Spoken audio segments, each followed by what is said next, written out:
if you are coming for a research master or PhD, you can take dependents. Just because you want to take a dependent, you should select. You can't like apply for a research master. They will learn it.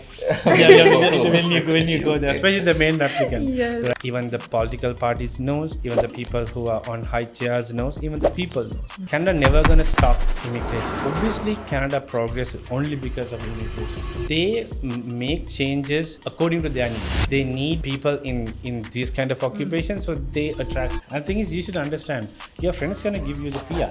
You should like try your own to get the PR. Agents pushing clients to edit the official document. I mean, as professionals, you should not advise for illegal things. Let's say, for example, okay, that this person banned for 5 years. In the future, your son or daughter gonna migrate, it can affect for them as well. Yeah. And it's a ban. They can't apply for any country if they are like getting this fraudulent document case. They don't understand. They are putting their life at risk. Let's say your visa is got refused because of the fraudulent document. I don't think he can apply for any other country, even for a visitor visa. Exactly. Yeah. But the thing is, they are falling to these agents' beautiful words. You know, the scenarios. No, don't worry. I have done the same thing to other clients. Yes, that client was lucky. Yeah. That doesn't mean that you lucky. Hello everyone. So we are today with Student Visa In and Out with Ardent Immigration and ApplyBoard.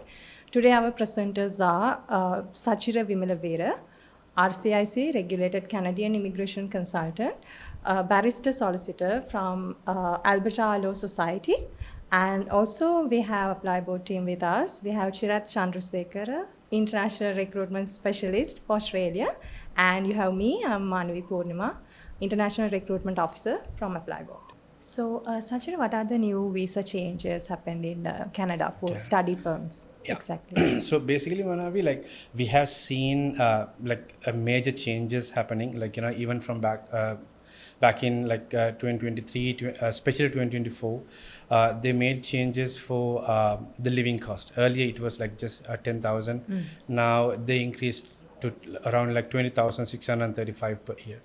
And also they brought changes like, you know, the spousal open work permits to like, you know, the spouses who are coming with the students. So what they're trying to do is, I don't like I know that, like sometimes the students kind of scared about like, you know, to applying to Canada. Yes, because they have put caps for amount of student that they are getting. But what I have seen is I don't see a major impact on Sri Lankan students.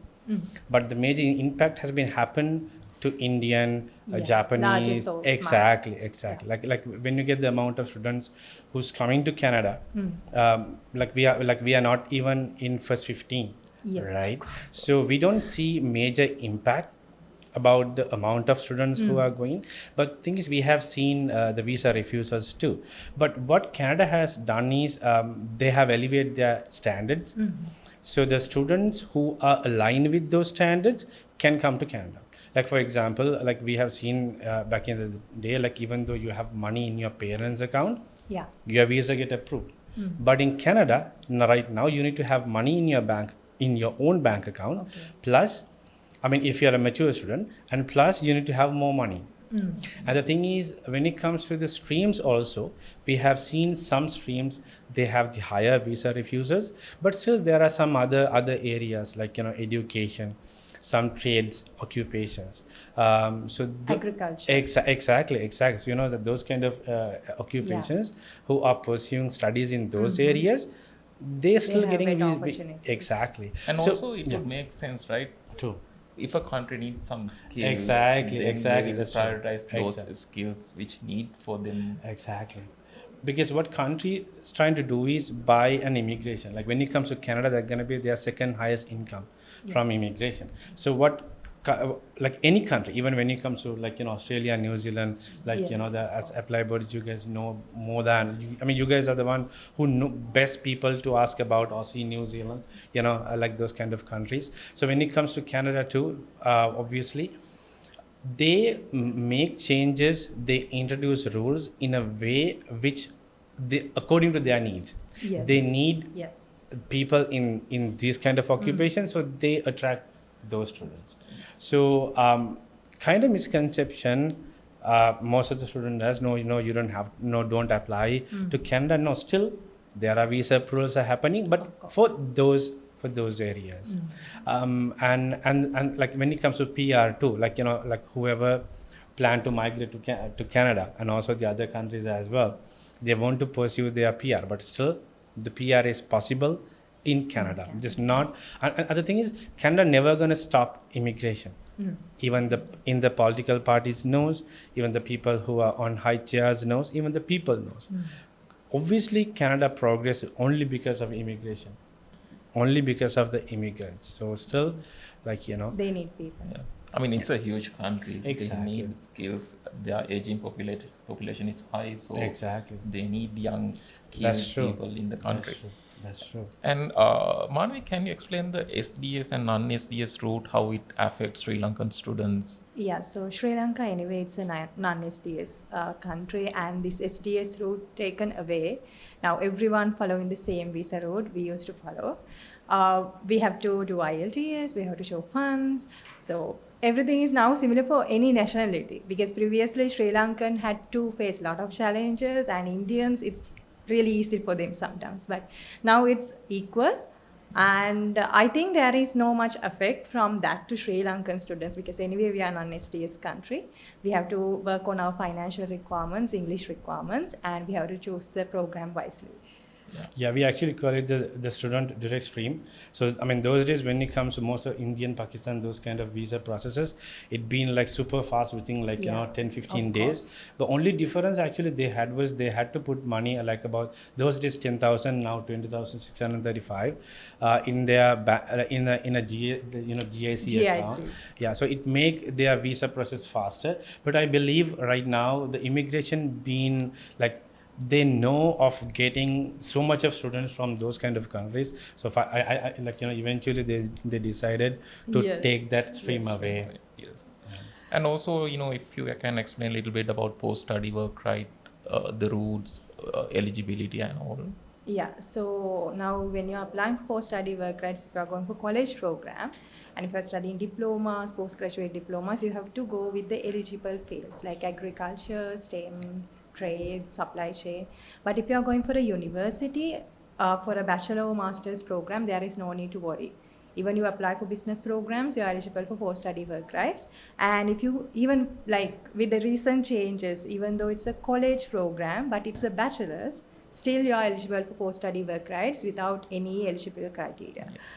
I think like most of the students, they have this mindset which previously they introduced that some college diplomas and degrees, they don't get the post-study work, right? Exactly. So this message is not going to the students. Most of them are still scared to apply for the colleges. That's true. Thinking that they won't get the post-study work, right?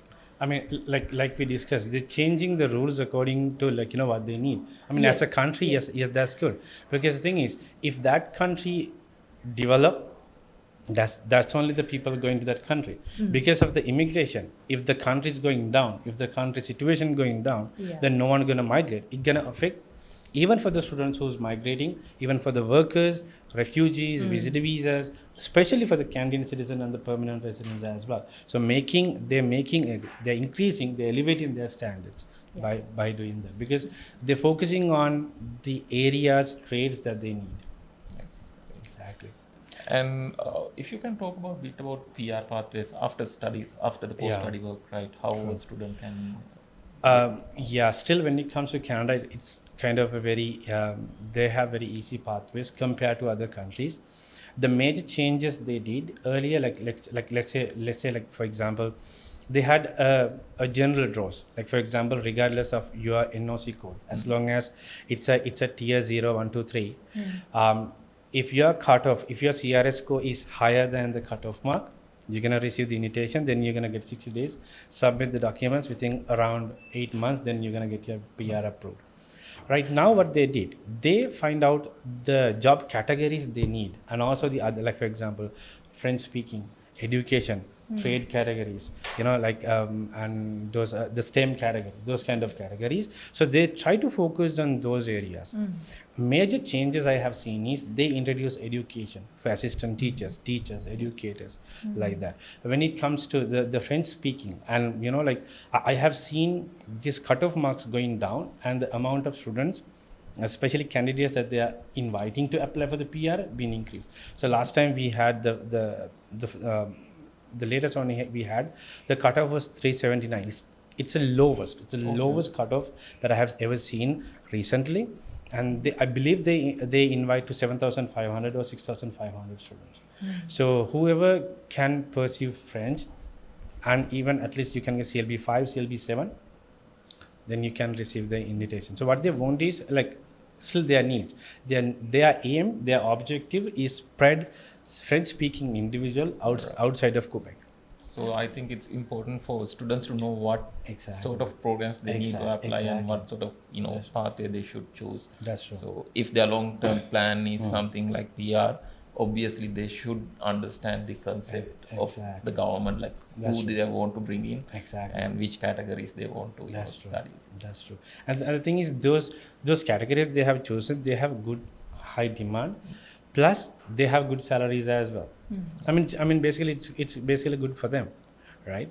So when it comes to STEM category, I have seen most of the technology based software engineers, they've been taken off, but there are some provinces who giving priority for those occupations. So even the federal government taking those off, there are provinces giving support. It's kind of like helping each other, but it's beneficial for the immigrants. So that's why always you need proper guidance, like we all providing proper guidance for basically to get their to get their permanent residence, rather than falling into misconceptions.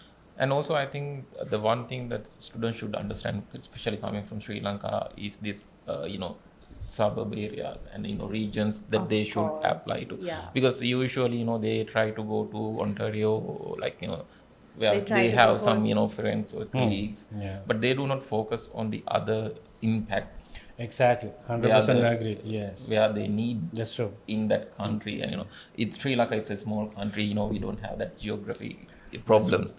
But a country like Canada, it's huge and everything different. Even the weather-wise, even different. Yes. So I mean, they should understand where they need in that particular country, particular state. And the thing is, you should understand your friends gonna give you the PR. You should try your own, right, to get the PR, and then after you get in the PR, yes, then you can move to any province you want. But your first priority should be getting PR, getting settled down. So that's what most of the students mainly focus on. I mean, this basically goes not only students, even the workers or whoever coming to Canada through other pathways. That should be their main focus. I think that's where the agents come into play. Usually a student can apply their own and get offer letter. They can apply for visa even by themselves. But they need to get this data. They need to get this proper counseling. That's true. Which program they need to apply, which country, which state that they should select according to their program. Exactly. So I think that's where the student should get a consultation. Exactly. I think most of the agents, they are doing pretty well. So I think Ardent, it's free of charge. They don't have to pay to get that consultation. Exactly. Yeah. So I think it's a good opportunity with Ardent that students can select these opportunities alone. And also myself, even Ardent, what we do is we should up to date always. In order to keep our licenses, we have to do those CPD programs provided by the immigration and also from the Law Society of Alberta. So otherwise, if I do not complete those 16 hours of CPD, I'm going to lose my license. So then it's a must, we should keep up to date. And the thing is, when you're in a profession, same way like you guys as well, you should be up to date, because that's what the clients are asking. But if you stay out of the updates, you don't know nothing, but you're giving the wrong information to the clients, that's their future. As professional, what we do is we're gonna take care of our client. Their end game is getting the PR. Yes, that we basically supporting them. So it's always going to be their best interest, right? So even as ApplyBoard, you guys have sent many students to Canada, not only Canada, to Aussie, New Zealand, and those countries, UK especially. So when I ask, when I do consultation through PR, I just kind of curious, like, you know, who help you guys. So most of them say like we got the support from ApplyBoard. And also there are students who apply by themselves, but still the support through the ApplyBoard. So I said, okay, then you guys were on good hand. So now we'll see that how we can help you guys for the PR. And also, it's a good thing Sachira is RCIC. That's because you guys can't do any dodgy things. Yeah, we cannot, because thing is our license are more important to us. Of course. I mean, that's gonna be our, like, you know, that's our jewelry. That, I mean, that's what we are wearing. That's what we are mainly separate basically from like, you know, from others. So it's something that, you know, you like Manavi and Chirath said, you should up to date in order to keep the license, and also because of that, having this license given us opportunity to basically to give a broader services to our clients. There are clients coming, I mean, I have seen some people got their visa refusals. When I see them, their age is 45. I don't know who, especially to Canada. I know there are, like, you know, there are other countries maybe there who can migrate to that age for student visa. I don't know who suggests you for student visa. It's an age that, you know, you can at least, you know, go on work permit, because you have very intensive working experience than the education, because you have a huge study gap if your age is 45. So like that. It's, you know, important to explain your motive to study, right? Exactly. So once you're in 45, it's harder to get a career Exactly. investment, and you know, this program would not do much in the, you know, career investment. And there are things, even though, let's say for example, I mean, if their time is good, okay, their visa approved, that's fine. But when it comes to PR, it's gonna be so hard for them. So talking about this age, so Chirath, no, like when it comes to Australia, they're gonna be a age like limited. Shall we talk about that as well for us? Yes. So Australia, recently they have introduced this post-study work right age limit. So now it has been set to 35. So that means any students who's looking for post-study work right, either bachelor or master's, they should apply before 35. That means mostly this will be affected to the master's students, you know, who are mature students. So they should at least start their master's program by 32 in order to finish it before 35.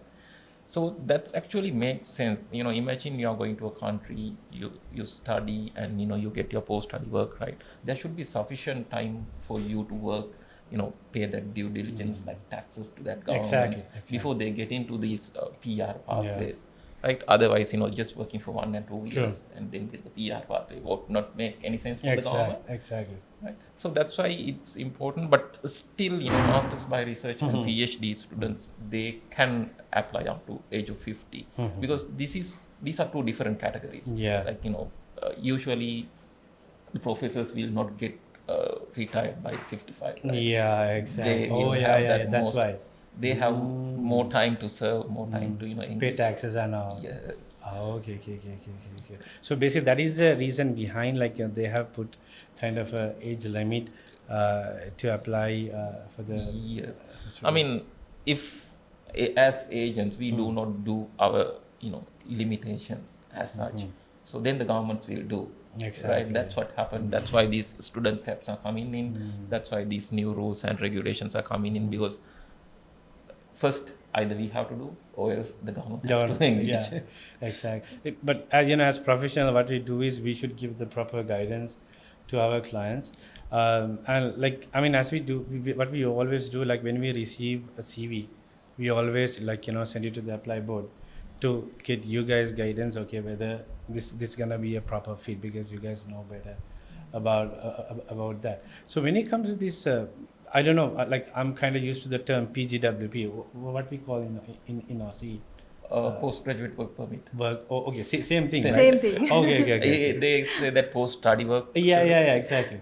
But is it the same thing? Same thing. Okay. So even though that, so that means like your age of 30, let's say someone in 33, they apply for masters, but even though they apply for masters, then they cannot get the PGWP, but still there can be visa approval, Chirath? Yes. Especially we have received visa grants for, you know, students who are more than 32, 35 even.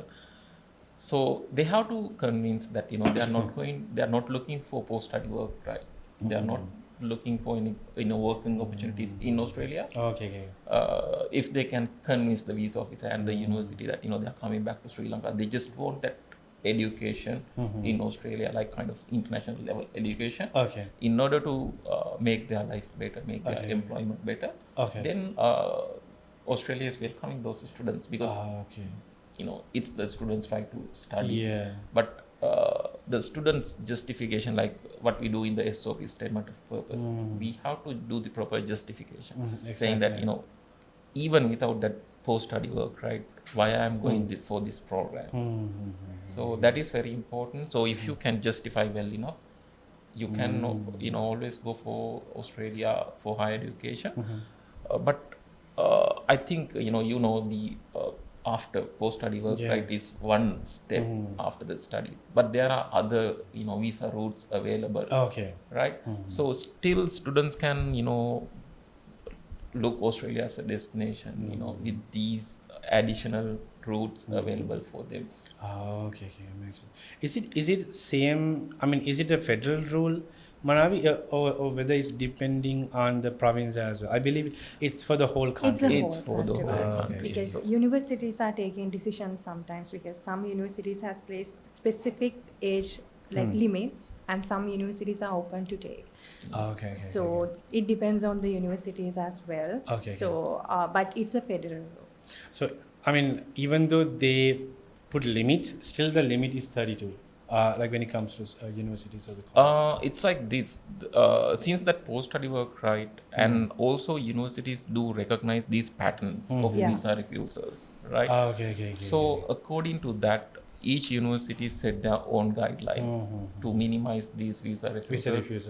Because as I said, if we are not doing our job as the first counseling session, so then the universities and the immigration has to involve in that. So therefore, universities do recognize these patterns. If they see most of their students getting visa refusals after the age of 30, they set the limit to 30. So even though the limit is 32 as per the requirements, some universities, according to their entry requirements, they might limit the age limit for before 32 even. Okay. So it's basically like you said, the most of the universities is 32, but still, I mean, that is a current rule. Sometimes there may be changes in the future based on the visa trends. Yes. Okay. So, Manavi, if you can explain a little bit about these programs, like areas that the students, it's easier for them to get into a job, employment, and what immigration and the country is looking for. Yeah, so actually they recently released a skilled occupation list that they want. I think almost all the occupation is listed there. Yeah. So even hotel managers, beauticians, counselors, everyone, every job is listed. So we don't have to worry about limit ourselves for business analytics, engineering, nursing. If we choose the right area and the right university to study, which matches to their profile, still they have chances to apply with any field. Yeah, actually this long-term skill shortage list, which has been there for most of the time in Australia. So this list has STEM programs and also engineering, health, IT, and agriculture and education. Right. So these fields has been there for so many years, and most likely it will remain as it is. And apart from these jobs, like particular areas, so Australian government introduced this new core skill list last December, and in that there are 456 skills available. So the student doesn't want to focus on these particular fields. There are many opportunities in Australia where a student can go into their masters, and also they can do the post-study work, right? And I'm hoping they can also go for beyond the post-study work, right, to PR pathways once they are in Australia. And also, Chirath, whatever the students who's going for MBAs in Australia, what is their situation? Just they have the higher visa pro rate as well? I believe it's not because of the program, it depends on the profile. Yes, it's depend on the profile. Let's say the student is in the executive level. Now his next change is to the managerial level. Then of course, more than anything else, he needs this managerial skills, and it's better to have that managerial experience in an English-speaking country, a well-reputed country, in a good education system, right? So if the student can justify why he is going for that particular program, a program will not make any changes in his visa decision. But imagine there's IT, software engineer. His next stage is something senior software engineer. Okay. Then MBA will not make much sense, right? He may not manage that much of people. He need technical skills. Yeah. So just because of maybe price, maybe something else, if he choosing MBA for his next program, then the visa officer might think why he really need this program. If he just need the managerial skills, he can do that program in Sri Lanka for a very less cost. Exactly. Right? Exactly. But he may not be able to get the artificial intelligence or data analytics, that kind of skills in Sri Lanka with that kind of professional environment, like international environment. So it's about how you can justify the visa officer. Basically, return on investment. What is the return of your investment? He's like spending thousands of money in Australia, and what is the return? So we have to align our career goals and our plans to like graduate outcomes, basically, the course outcomes. If not, no point. Yeah, I mean the same I have seen in some visa refusals to Canadian visa refusals. Usually, like when a client comes with a refusal, I always get the GCMS notes. As you know, the refusal note doesn't say anything. No, it's a general. Exactly. I mean everyone get that. I mean you go to visitor visa, you get the same thing. You go to work permit, you get the same thing. So then what I do is when I get the GCMS note, sometimes the GCMS note specifically says that you are return those investments, like the amount of that you spending on the program will not be like will not be able to earn when you come back to Sri Lanka. So that's something, I mean that's the important part of writing a strong SOP. Exactly. I mean, some students, they just forget to mention, like they just mention, once I come back to Sri Lanka, I want to study, I want to, be a manager, right? That's it. That is so, exactly. Yes. So they are spending millions, right? So after spending, let's say 10 or 15 million, and once you're coming back to Sri Lanka, if your salary is 150,000 K, how long it is going to take to cover that investment, right? So they need to justify with the proper, supporting documents, I would say, and also proper, employment career goals. Exactly. So if they can provide these are the salary scales in that particular job. Let's say I'm a software engineer. Currently, I'm getting 400,000. And once I complete my master's, these are the available job opportunities. Exactly, that's true. And these are the salary range. So with that salary range, obviously they, you'll be able to cover. And the other thing is, it's a good point, Chirath, that you mentioned. Like when someone mentioned about that, I want to be just a manager, the immigration officer gonna get the sense this person is not serious about their future.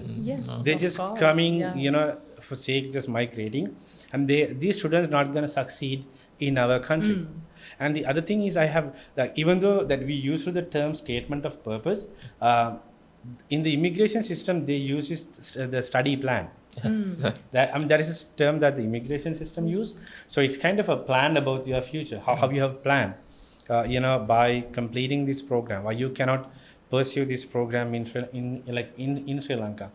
And why you have to come to Australia, Canada, or UK, or whatever the country, physically to study this program. What are going to be the benefits, the career hierarchy, and the amount of money that you will be studying. I mean, you'll be spending.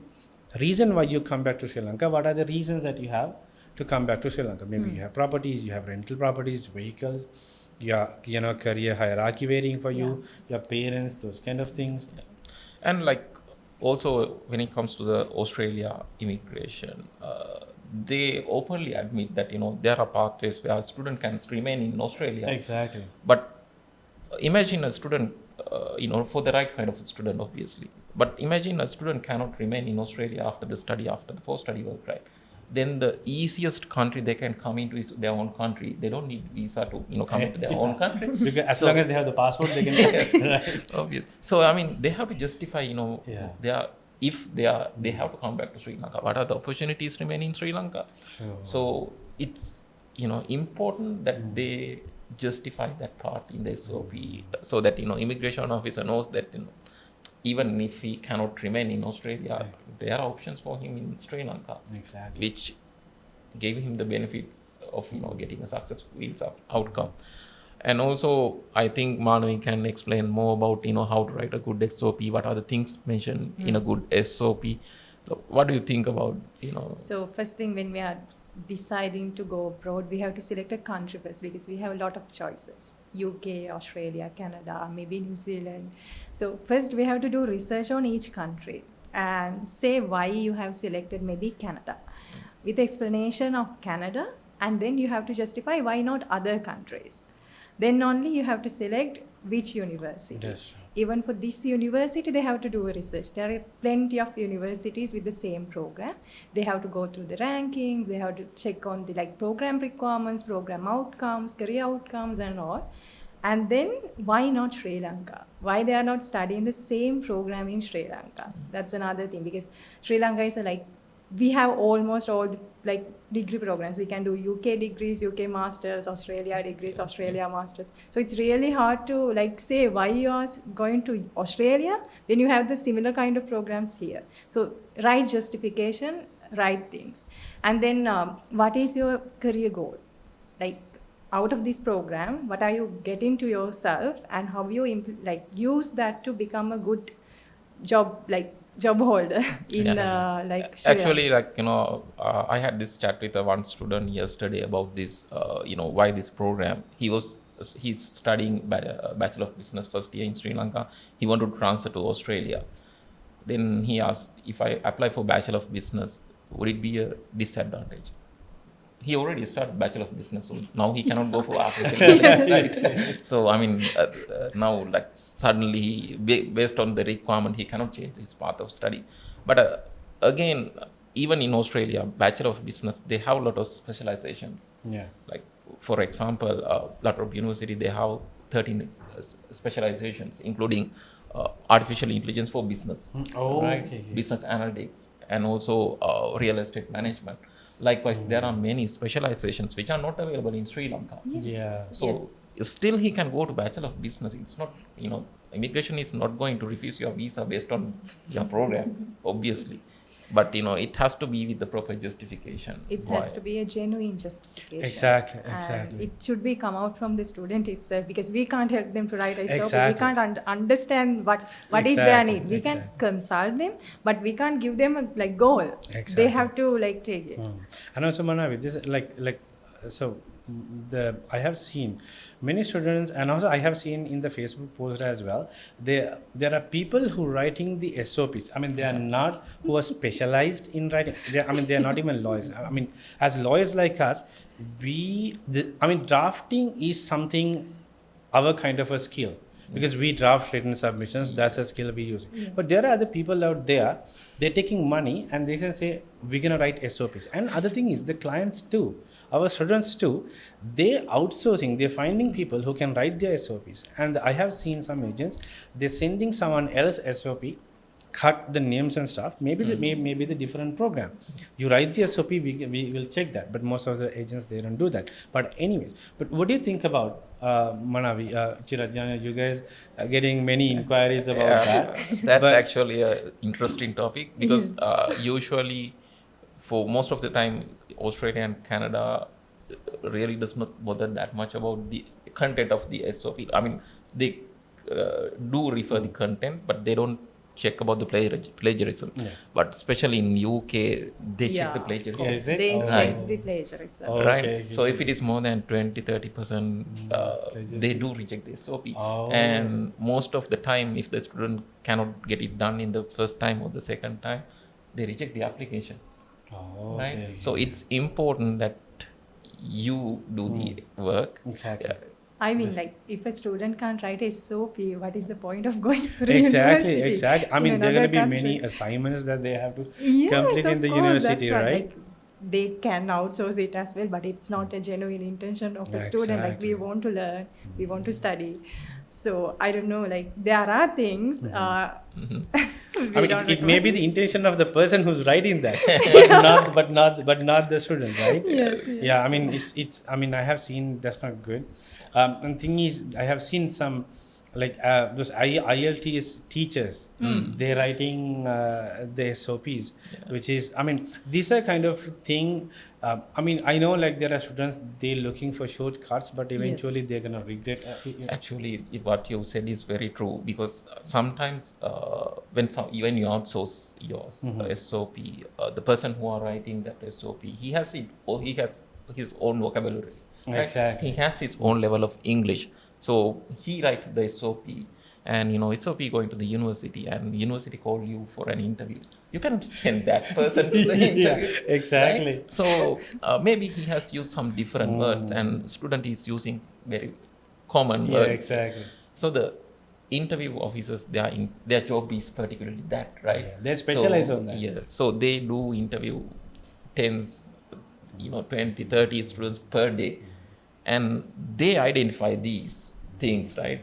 So when you identify these things, they know that whatever written on the SOP, this person is not talking about these Exactly. points, and sometimes he doesn't know about these points. He doesn't explain those points, because a student usually, like this, when we talk whatever we have in our mind, not someone else's mind. Exactly. So Yeah. likely, they That's will true. get caught in that situation. It's better like if it is stopped from there in the university, but when it comes to UK, even UKVI take an interview, so it's a serious case. Exactly.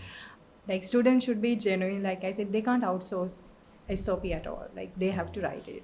They can take support, they can get guidance, but they have to write it. Yeah, I think the best way is student to write their SOP on their own, and then give it to an agent or who are specialized person. Then they can finalize, like tell them that these points are not mentioned. Like I think this part is not relevant to your program, relevant to you, or this just doesn't make sense to be in the SOP. They can advise the student to how to do that, but students should write. Exactly. That's true. That's Yeah, I mean this. So when it comes to immigration officers, I had one case, but this is a spousal sponsorship. So the person is in Canada. He's a citizen, and then he's divorced, but he's married again, and then he married in Sri Lanka. So then the immigration officer called for an interview. So they were like, they were taking their pictures, they're bringing everything together. Then the guy was also in Sri Lanka. So both went. So immigration officers asked, what did you guys eat last night? To see whether they are together. Yeah. They are thinking that much out of the box. The clients never ever gonna imagine. They are so expert because they know these kind of things are happening. I mean, that client is not the first person who's doing this. So immigration officers knows that, and they know how to tackle it. They are that smart. Yeah. Exactly. I mean, for us, it's just one application, right? It's our own application. For them, it's their job. Exactly. They are looking in the mindset that how I'm going to reject this application. Exactly. We have to give the reasons why. Exactly. they That's should true. not. Exactly. I mean, that's something I always says. Like what as Ardent, what we see is, I mean, like sometimes the clients kind of see why we taking this much of time to complete a case, why we writing this kind of long SOPs. What I say is, immigration officer want to refuse a visa. Yeah. We should give them the reasons not to refuse it. That's gonna be our job. Yeah. And the thing is, if your visa refused, what's gonna happen is you're gonna lose couple of intakes. Yeah. So, and the thing is, if you submit a strong application, there's very less time the immigration officer gonna spend on a case. So what I have seen is when we are dealing with immigration, one of a misconception even I had those days when I start immigration officers are gonna spend a lot of time on case files. No, they spend only just 8 minutes. Yeah. The 8 minutes on an application. Still, they have almost 3.4 million backlog. Still, they have a huge backlog, even though those are spending very less time on a application. Yeah. I mean, that's even with the help of AI. Yes. Help of they use a system called Chinook 3 Plus. Still the help of the AI, they spend only 8 minutes. It need to be a very strong application. I think that's what happened to Australia, like recent change of genuine student requirement.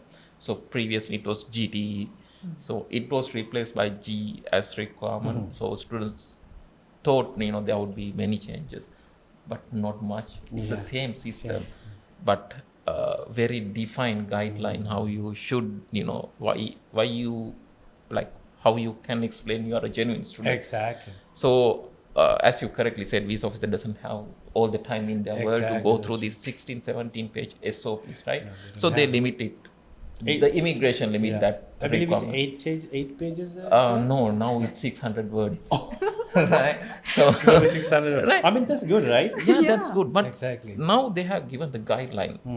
There are 4 questions a student should answer in the visa application itself. Oh, Right? okay. So okay. each question they have to answer within 150 word limit. Whatever you type after that 150 word will not type. Oh, it's not gonna love you anymore. So students, blindly cannot just, give the answers in 200, 300 words. Okay. But it's very clear now, now they have given the guideline. They have given what exactly immigration officer wants from a student, right?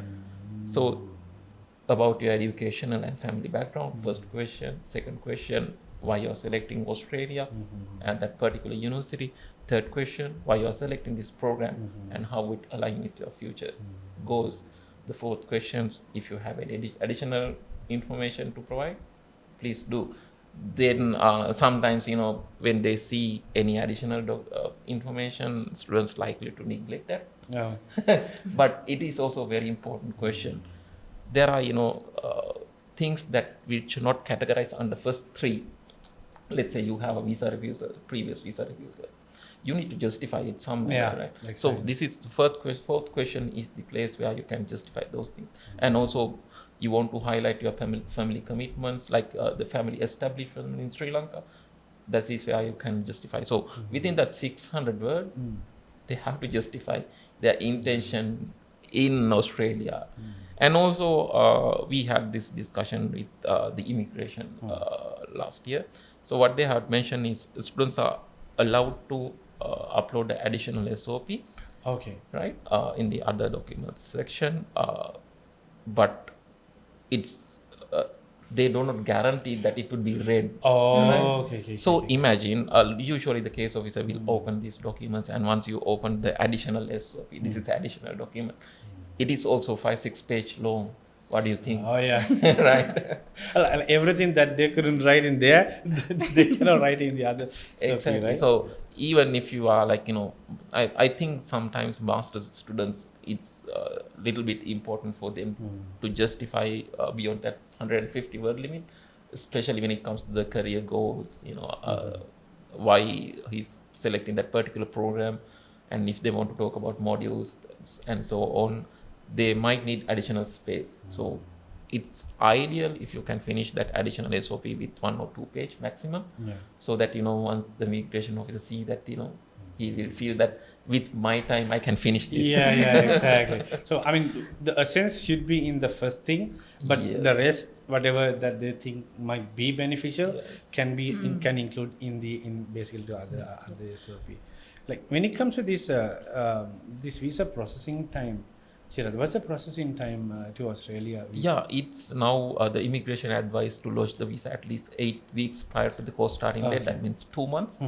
But usually the trend we are seeing is we are getting the visa decision within 2 to 3 weeks, sometimes even 2-3 days. 2-3 days, right? yeah.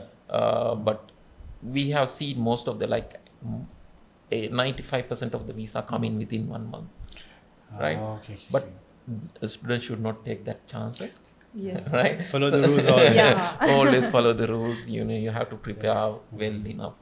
That's why immigration is requesting a 6 months matured funds.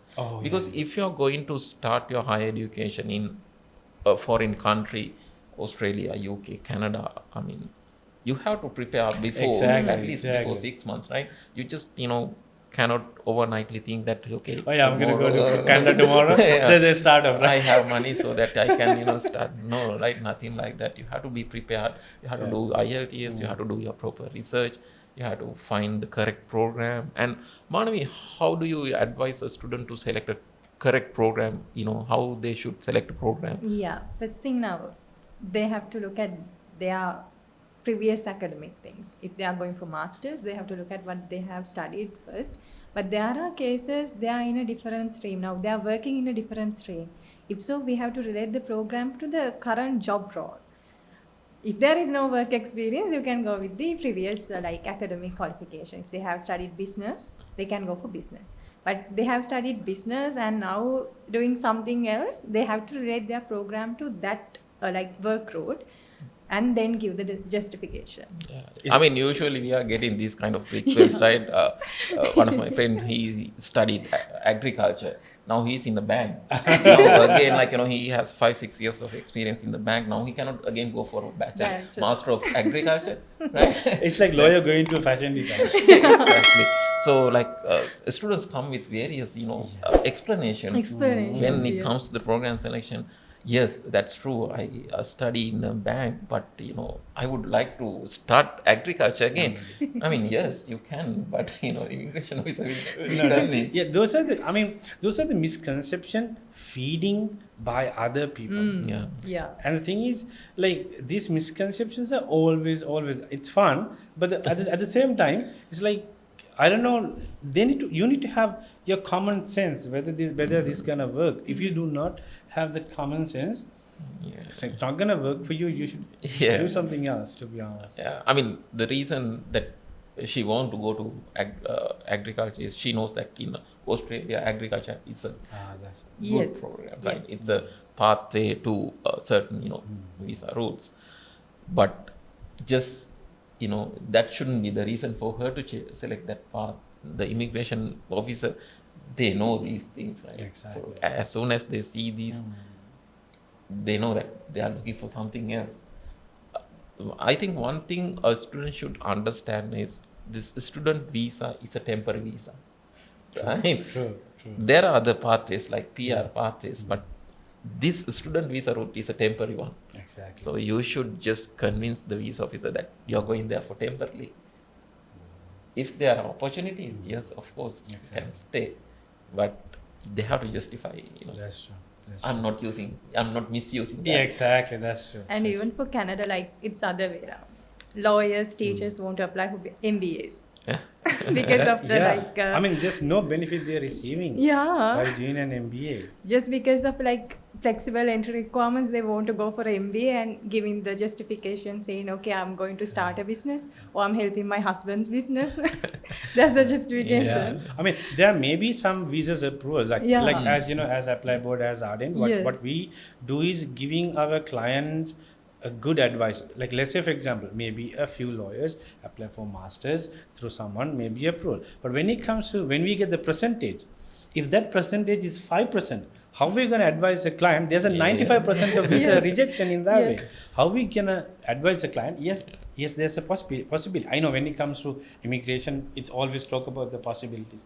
Higher possibility, lower possibility. That's very, very lower possibility, right? But they are taking it as an advantage. Exactly. Opportunity to go and just one case successful and they are thinking it will be successful. Exactly, that's really true. And also, Manavi, what do you think? This is something I have heard. Basically to Canada, there are many mystery presentation cases happen and then they have banned for 5 years. Yeah. What do you think? I know you have come across these kind of cases as well. Agents pushing clients to edit the official documents and submit that. So I don't know, even I know agents are doing this, but a student have to stand against that because it's anyway, put aside the immigration. Even in Sri Lanka, it's illegal. How can we edit a bank document given by a bank? So anytime if a student trying to apply for a visa, they have to check entire file.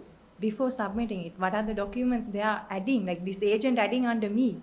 It's not going to affect to the agent sometimes. It is affecting to students only. Yeah. And it's a ban. It's not Exactly. like a rejection. It's a ban. They can't apply for any country if they That's are like getting this fraudulent document case. Yeah. Both parties are in fault. Like Yeah. agents taking it as a money making point, and student has to be wise. Yeah. Like, but what we see, even students are going after agents like that. That's Yeah, true. I mean, we see, beauty of ApplyBoard is we see thousands of applications and we see the patterns, we see the, all of these cases. So one time, someone reached out to me and said, this student got a visa refusal, but his previous agent provided some fraudulent document. I said, how can you say that, right? You're saying that, you're signing all these forms. Yeah. You acknowledge, That's right. sign, That's and true. you say that you witness all this. That's true. You explain that, provide that the informations are correct according to my knowledge.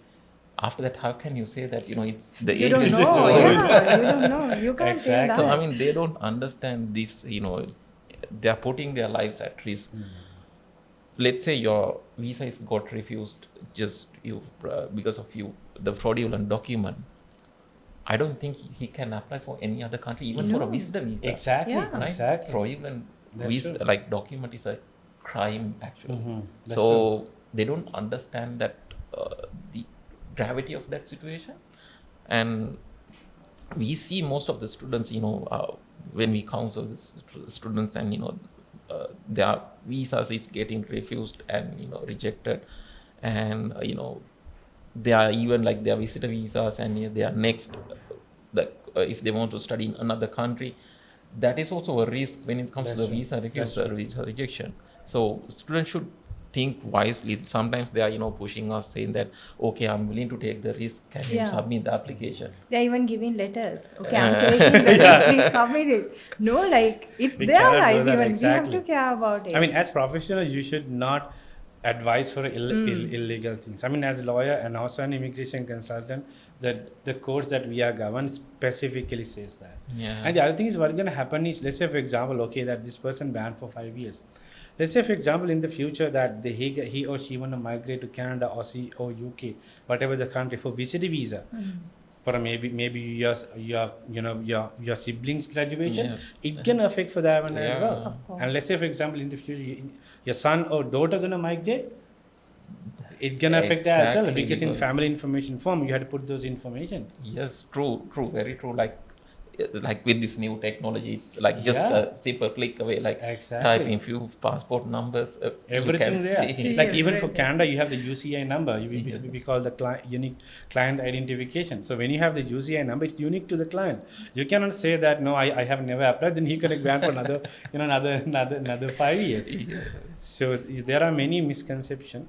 But the thing is, they fall into these agents' beautiful words, and then the scenarios. No, don't worry. I have done the same thing to other clients. Yes, that client was lucky. Yeah. That doesn't Yeah. mean that It's you're like a lucky. chance, like getting a Exactly. chance.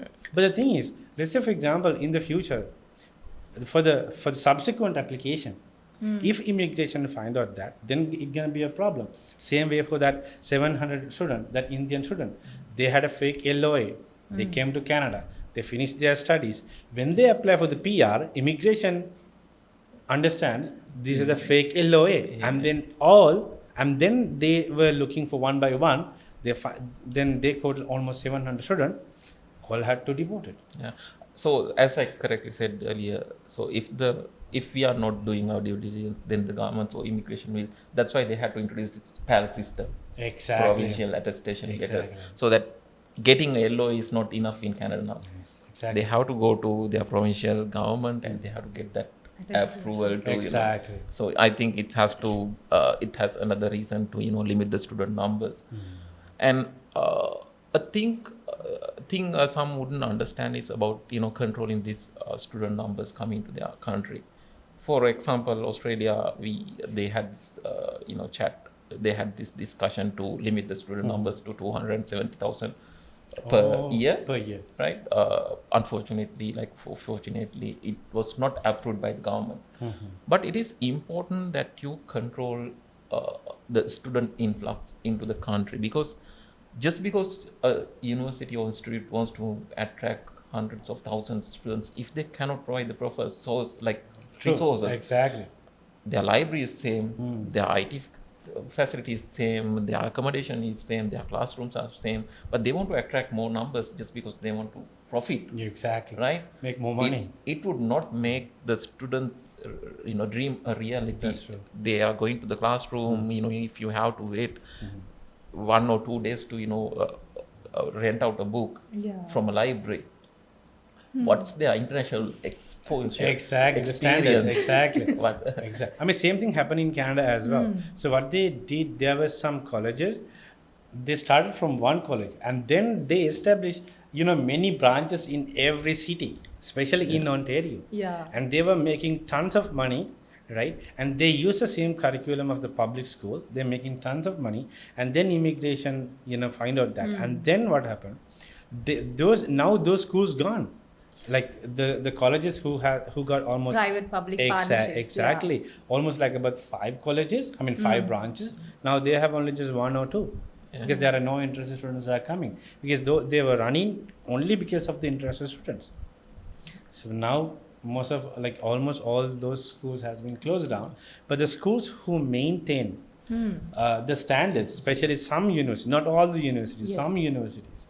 Yes, now now they are continuing same way, but there's no much changes with them because they were following the proper guidelines from the beginning. So that's why this Australia replaced the previous ministerial direction 107 with 111. Okay. Right. So previously the visa processing was based on the university assessment level. Okay. Right. So if the assessment level is high, you get the high priority. But imagine you are an international student and the program which really benefits you is in assessment level 3 university, a low ranked university, right? But just because someone else is providing university is providing a high priority visa processing, you shouldn't select that program, right? So that's why they have to replace this with MD 111. Now the immigration will prioritize the visa according to the capacity of the university. Once a university reach out to their 80% of their capacity, proposed student numbers, they will lose their priority visa processing. Right? So now even a small institute which has capacity, their visa will get prioritized. Right? So that selecting the right program in the right university with right guidance. Right guidance, it's making much more sense. That's why students should get this guidance before they apply for a program, apply for a university. And I think this system will work fantastically well because we saw some universities sending emails saying that we have reached out to our 80% capacity. Now you should lodge the visa well before 4 weeks with the guided time from the immigration. Now they don't have the priority visa processing. Right? So it will go in the usual way. So some another university which they have capacity, now their visa, they have then now capacity to recruit international students. So now it's a well mixed, they are making pattern. International student placements very sustainable. Yes. Like every university get the opportunity to recruit students. And I think it's the same thing to Canada now because they are also getting a PAL allocation. Yes. And they have to maintain its sustainability. They are giving deadlines. Your student has to pay by this day. Exactly. If not, your PALs are going to reduce in the next intake. Yeah. So likewise, they are making changes. These are the changes happen because of students' behavior, agents' behavior. That's true. Government is taking necessary actions to make it sustainable. I mean that is good because they are the one who responsible for the immigration. The federal government are the one. It's kind of their component that mainly they're gonna control of. And other thing is, Manavi, like we always get UK RC inquiries about the amount of money that need to have their bank account. Let's just discuss about that as well. Let's say someone going to a 2-year program. How much of money need to have in your bank account? You mean for UK or to Australia? Australia. Okay, so Australia anyway, it's 1 year living cost, 1 year tuition fee, their health cover charge plus the airfare fee. Around 63,000 Australian Yes, dollars so, for a single student. Yeah, Okay. in that in that like requirement, the travel cost will not change according to the student or city. The living cost will not change, so it's constant. Living cost is 29,710 for the student, Okay. and the travel cost we keep 2,000. Okay. The variables are tuition fee and the overseas student health cover, but again the health cover will not make that much change. If it is single student, usually it's around 700 AUD per year. Okay. And based on the university and the program, the tuition fee will vary. Let's say, for example, if the tuition fee is 30,000, the living cost is 29,710 plus 2-year program will cost around 1,500 for the health cover plus 2,000 for the travel cost. So the entire total requirement is 63,110 AUD. So that is the minimum that you should show. But In your bank account. in your bank account in a savings OFD. That is after paying the first semester. No, the Australia process little bit work differently Okay. because how it works is once you have your academic requirements, you can apply for the university and get a conditional offer letter Without paying the first semester. without paying the first semester, Okay. right? So once you even like without IELTS, they can get a conditional offer letter. And once you have a conditional offer letter, just a stage called GSR, genuine student requirement. This is the part where students justify the reason for them to going to Australia. Whether the immigration, like the university will check their education background, their work background if they have any, and their financials, whether they have the proper, the required amount to facilitate their first year of education. And income, because most of the time the program is at least 2 year long. What we are showing for the funding requirement is the first year cost of education. There's a second year as well. You need to have a plan how you are going to facilitate, how you're going to earn the second year tuition fee and living cost. That's where the income comes in. You are showing that I have these incomes generating, so from that I will be saving for the second year. So students should show all of these to get the unconditional offer letter.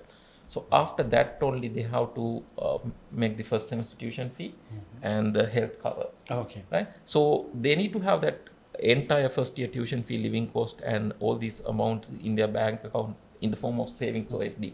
The funds should be liquid cash. Liquid cash. Right. Okay. They cannot show assets or else investment on trade. Stock markets. Okay.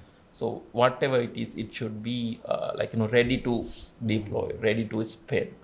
And once you complete the GSR requirement, and when you get that unconditional offer letter, you can use the same money to pay the first semester tuition fee. From the 63,000 something. Yes, Okay. whatever the Showing funds it that bank you account, have okay. shown to the university, and you can show the balance amount to the immigration when it comes to visa. Okay. Right. Okay. So let's say a student had 15 million their FD, and they pass the GSR, they can use that 15 million to pay the first semester tuition fee, and they should show the remaining balance to the immigration.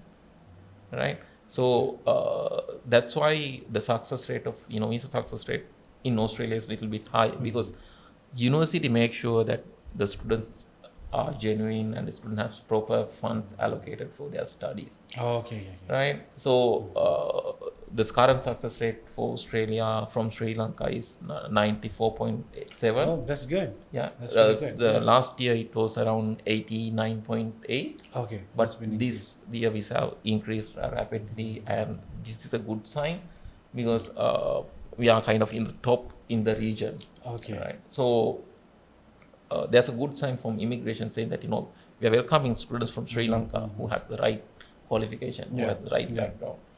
And as Manavi correctly said, if they can justify in their SOP why they are going for that program, why they are, what is the motive for them not to complete that program in Sri Lanka, but in Australia or Canada or UK, whatever the country it is. So then they have high chance of, getting that visa grant from the immigration. And also another thing I want to, about if Manavi can, comment on this in IELTS waivers, English waivers, right? It's now commonly, Especially in UK, right? especially UK. Yeah. It's widely, published in the social media, and students are especially asking for these things. Yes. What's your take on this? Yes, so IELTS waivers anyway come into play with UK, the destinations as a destination we are doing. The problem is now university things, like if someone has O-level C, like they are meeting their requirements, university requirements, but student has to see whether like he can speak, he can listen, he can read, write. Because we are going for another country, specifically a country like UK. It's an English speaking country with a like different kind of accent. Exactly. And we are not competing only with Sri Lankan students there. We have to compete with Indians, Bangladeshians, Nepalis. So they have to make themselves competitive. Like without taking IELTS, I mean, how they are going to make themselves competitive. I am not against IELTS waivers. Like if they are really good with English, it's okay. But what we see, most of the students who are getting IELTS waivers, they actually choose UK because they want to avoid IELTS and PTE. Now it's a afraid point to them, and it's not good.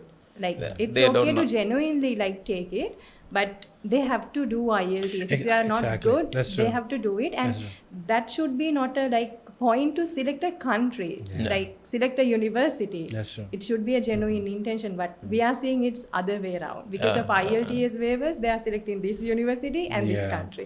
It should be not like that, because they are facing a lot of challenges when they go there. So and also especially when it comes to UK, if a student is getting IELTS waivers, we see a pattern. They are likely to get an immigration Interviews. Yeah. Right. And then you're going to stuck at the interview. Yeah. Yes. Right. So it is good. I think these English language examinations are a little bit costly these days. If there's a genuine student who can speak, who can communicate, who can understand English, it's okay for them to take this IELTS waiver if it is provided by the university and get that chance, go to UK, study, and complete his studies.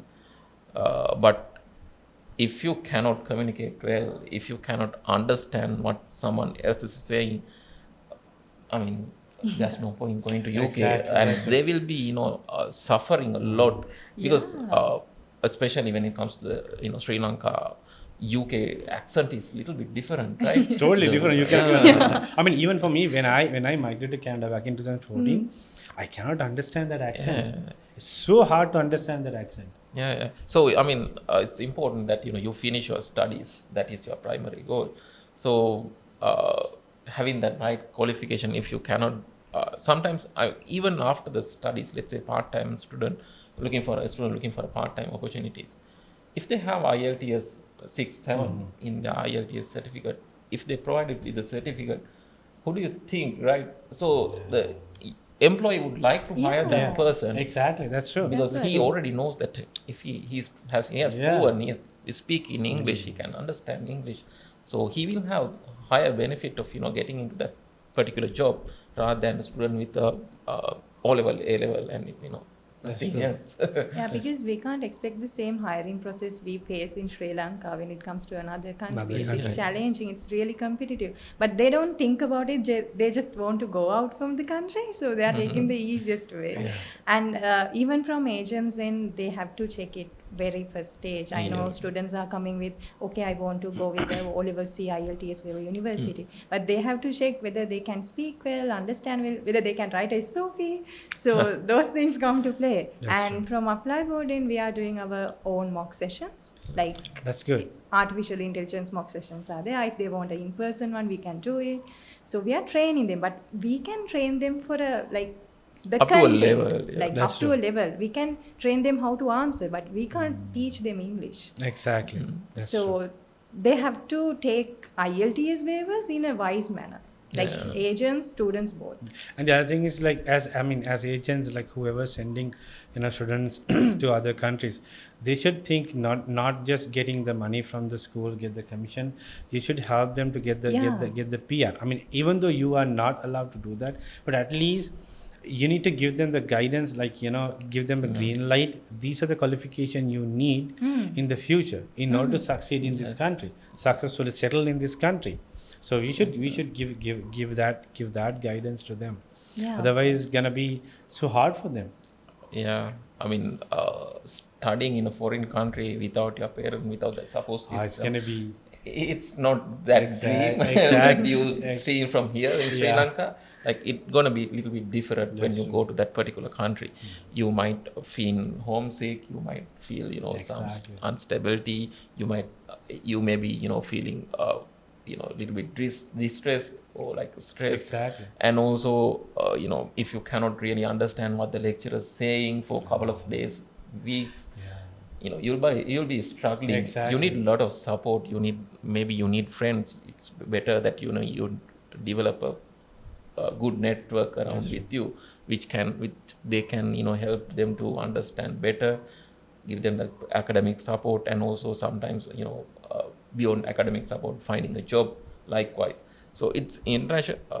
If an international student going for a foreign country, it's better for them to have that soft skills developed, how to speak with a person, That's how to be true. friendly, They're building their own network. This will help them a lot. Yeah, exactly. I mean, especially when it comes to Canada, you have to battle against weather. And the thing is, taking the buses, weather, and the other thing is, you're gonna have very limited time, like for your studies, right? So then it's gonna be so tough for them. And then on the top of that, when there's a language barrier also there, oh my God, it's gonna be so hard for them. Yes, that's true. So the decision we are taking right now, we can't reverse it. Like it has to be wise. So IELTS waivers, of course, there because university is giving it with their intention, but we have to take it rightly. Students have to take it rightly. But what we see, like agents and students take it really lightly. Like they don't consider it as a really important point. They think they will manage, but it's really hard. That's true. And what will happen is if we do not use it wisely, again it will be taken back. Yeah. Right? So even for the right students, that Of opportunity will course. be there won't be that opportunity in future. So I think it's kind of our responsibility to manage these good opportunities given from the governments and the universities Exactly. to use it wisely. That's true. Right? We should be able to say no to a student. With that, looking at the student, talking with that student. If he cannot apply, if there's no chance for him in that particular country, Exactly. we should be able to say no. We shouldn't be just juggling around the student's life just because some. That's true. Exactly. That's true. Monetary Values and stuff. That's true. So that's why I think ethical part of the business come into play. It's since you are a RCIC, you know how important to manage those qualities requirements, right? So I think the agents, even for us, we should be aligning with those requirements where we practice ethical business practice when it comes to our Yeah, I mean that is the reason, Chirath. I always even though there are several agents who want to tie up with us, that's why we always choose ApplyBoard, because we know that you guys are doing a very good job, giving the clients, the students, proper guidance to help them. I mean, even though this not only the student visa, the guidance you guys giving, helping them to settle down in those countries as well. And that's why we always try to tie up, even though whoever want us. That's why we want to work with you guys, right? So and when it comes to the the UK, how's the situation in UK? Since we talk about this IELTS waiver, there's something always tie up with UK, yes, right? Connected with UK. I mean, I have heard that there are restrictions, you can bring your spouse. There are something like that. Yes. How are that, Manavi? So if they are going for a course-based program like bachelor's and course-based masters, they can't take their dependent. But they are telling if you are coming for a research master or PhD, you can take dependents. But it's not a point where we can use to take dependents to a country. Research masters and PhD, those are the top level education levels where the genuine student needed, but we can't use it for like take dependence. So just because you want to take a dependent, you shouldn't select you can't like apply for a research master. They will learn it when you go there, especially the main applicant, Yes, right? yes. How fun it is to do a research master Yes, so or a PhD. even like from our end, we don't want to promote it. I even don't like to say, okay, you can apply for research masters if you want to take dependence. I don't like it. But there is a demand, especially with the things happening in Canada and other countries. People are thinking they can go for research masters and take their dependent. But it is not easy. The requirements are really high. They are checking around the like degree GPA and the related degree. Previous research activities, and then you mean the publication and stuff? Sorry? I mean, you mean the publications? Publications. So, a genuine student to do a research, because there won't be anyone to teach them. There will be only a supervision. So, there won't be anyone to guide daily. They will give a supervision. You have to do it on your own. When we, like, sometimes, like, consulting students in these events and all, we see people coming to research masters, but I don't know how they can do a research. Like, no idea. Even they want to go without a research proposal. to research masters. Research master. That's not good. I mean, that's not good at all. We can't expect the student will go there genuinely and do that research masters, because no point of taking dependents and everyone along with them if they can't complete their masters properly. It's not giving any benefit for them. So we are also, like, from ApplyBoard took a decision. We are only promoting whatever the course-based masters, because the students we are seeing, we of course see some genuine students coming for research masters, these lecturers, professors and all. But if someone coming with a like not really research background just to take dependence, we are not actually encouraging them to apply. And there is no IELTS waivers. That's the beauty. Like, if you are going for research masters, you have to do IELTS. So what is the score that they need? Is this each band 7 or like? Overall 6.5, each band 6 in many cases. But there are certain universities where they have increased the requirement just to avoid that unquality applications. So did you? So those students will need approval from a supervisor. Yes. There are some universities where you need a research supervisor approval at first, but there are some universities we apply and they take a faculty interview. So based on the interview only, they are deciding whether it's a good fit for their university, then they are giving the offer letter. Like, there is many like steps to like follow when you're applying for a research master, a lot of barriers. So we can't take it lightly to like just to take dependence to UK. It's really like hard process, lot of time. And also, Manavi, if you can talk about the opportunities for international students in UK, what are the benefits of a student going to UK as an international student? Yeah, so many people choosing UK because the UK qualifications are like world recognized. That's the first thing. And they have really good research facilities. And their programs are shorter. If you take like Canada and USA specifically, bachelor's programs are 4 years. But in UK, it's only 3 years. You're completing a bachelor with honors sometimes. And then when it comes to masters, like, it's 2 years in Canada and many other countries, even Australia, it's 2 years. But in UK, it's only 1 year. So they can complete their masters within 1 year. And if they want to take the post-study work, right, it is there for 2 years. And let's say you have a student with a HND. They have completed a higher national diploma, a UK one, and they want to complete a bachelor. So you can just send the student for 1 year top up there, like joining to the last year and complete it. I think those kind of like flexibilities are not there in other countries. Like, especially like I haven't seen this top up option. Like, there are universities which give you the credit exemptions. But not that top up. Not the top up. Yeah, exactly. True. So I think even the top up students, like who are completing a 1 year in UK, they will get that post study work, right?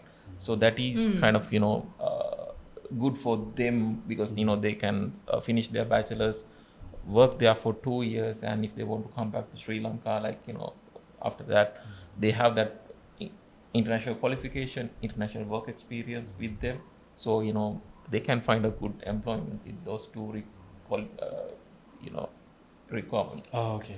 So I think UK also, one of the great destination when it comes to the educational quality, and also as Manavi clearly said, with a shorter duration.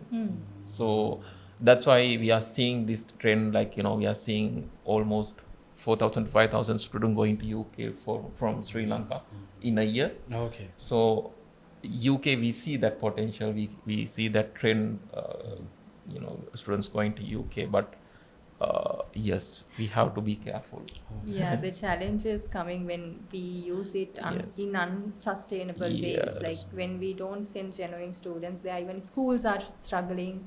Then governments see that, like, okay, they are not using their sponsorships very well. So it and affects also, I mean, we have heard that there are going to be some changes. Yes, of course. If you can explain a little bit about that. Yes, because within another 6 months thing, like based on our predictions, we see it won't be that easy to recruit students for UK, because even what we see right now, previously UK visa success rate was around 98%, 99%, but last year it came down to 84%.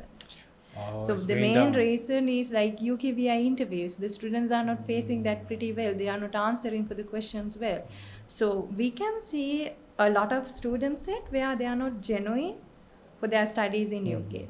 So with the higher promotions, like lot of promotions right now we can see for UK, so things will be even harder for September intake. And even from university ends also, they are trying to increase their requirements. Like sometimes they are taking off IELTS waivers. And sometimes they are increasing their GPA level. For masters, they request higher GPAs. For certain top-ups, they are giving IELTS waivers. For certain top-ups, they are not giving. The same university. So there are challenges. So if we don't take action to monitor our practices, it will be really hard. As a country, UK will also face a really good trouble there. And when it comes to this since Manavi talk about GPA, so still what kind of a GPA student required to go to UK like a master's? Is it GPA 3.0 or is going to be? In terms of Sri Lankan terms, most of the universities now require second lower, which means in local GPA grading it is 3. Okay. But we have certain flexible entry point, and some universities where take students with lower GPAs also, 2.7, 2.8. It is possible with good work experience. But even a student less than that GPA, they have something called pre-masters. So they can take a pre-master plus masters. Actually, that is something the students should understand, right? There are many pathways in these countries. So, for example, if the students are from O-level, just from O-level research subjects, he can go through foundation pathway. But if he has advanced level, then he should go for the bachelor's. But if he is not eligible for the bachelor's, usually the entry requirement for bachelor's program is minimum 3 Cs. So if they have less than 3 Cs, there are still pathways. There are pathways called diploma to degree, where you can go into a diploma program with less advanced level results. But the beauty of this program is most of these diploma programs, they are offered in colleges in a smaller classroom structure. Mostly they will have 20 to 30 students in a classroom. They will be handheld in the students till they graduate from diploma, till they get used to the Australian education system or UK education system, right? So they will be taking the students, they're stepping up the students to that level where they need in order to complete their bachelor's program.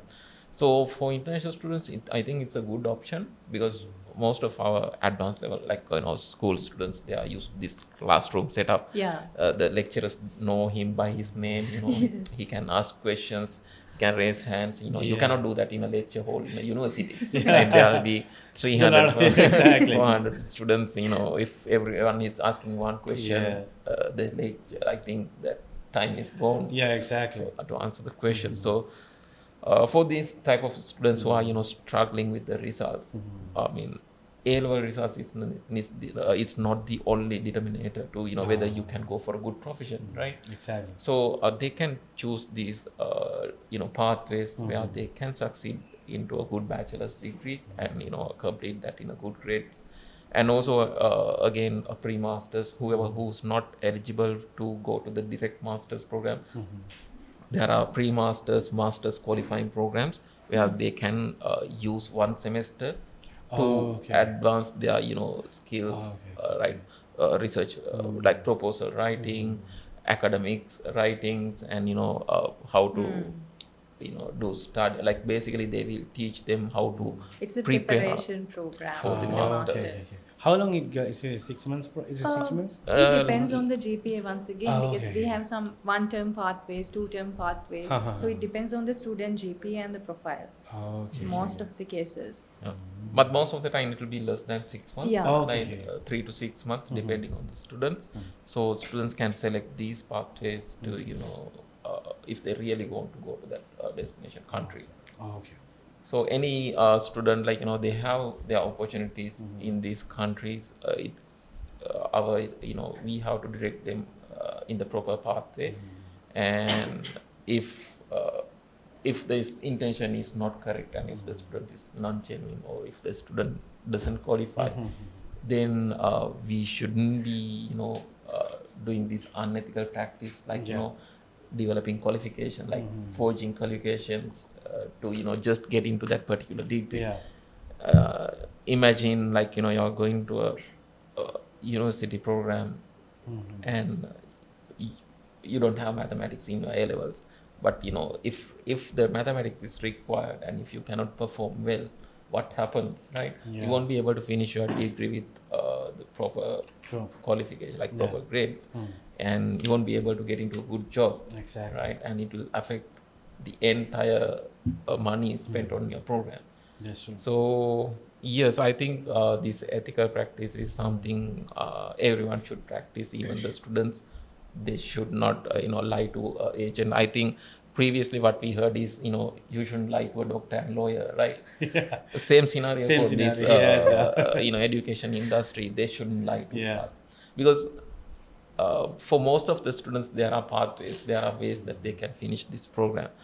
If they do not tell us the correct picture, correct information, then we will unintentionally we will give them some wrong option for them. That's true. So I think it's important that students tell them the exact requirements, tell them exact background, and this being truthful to the your agent. That is also another one thing that I would like to add. Exactly. So basically, the client help us, we help clients. Right? That's what they mainly discuss.